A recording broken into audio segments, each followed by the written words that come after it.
Let's discuss the reactions of metals with dilute acids.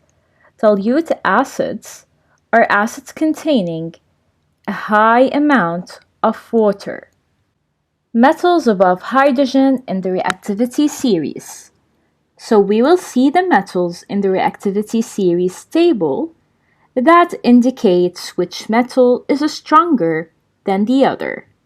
So what does metals above hydrogen in the reactivity series do?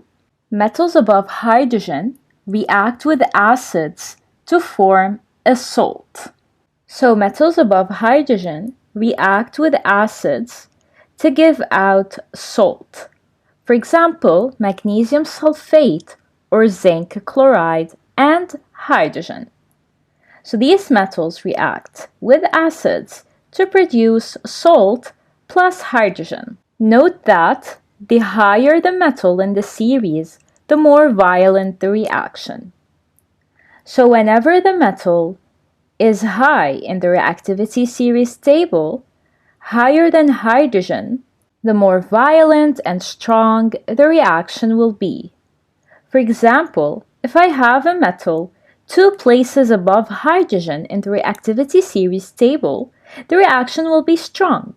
However, if I have a metal 6 or 7 places above hydrogen in the reactivity series table, the reaction will be very strong.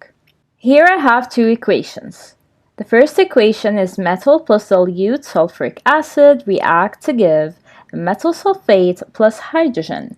So here they used the dilute sulfuric acid as the dilute acid, and the salt it produced is metal sulfate plus hydrogen. The second equation is metal plus dilute hydrochloric acid reacts to give metal chloride plus hydrogen. Metal chloride here is the salt produced. So keep in mind, when a metal reacts with a dilute acid, a salt is always produced. Metals below hydrogen in the reactivity series. Note that these do not react with simple dilute acids, such as sulfuric or hydrochloric acids. So these metals below hydrogen in the reactivity series cannot react with dilute acids such as sulfuric or hydrochloric acid.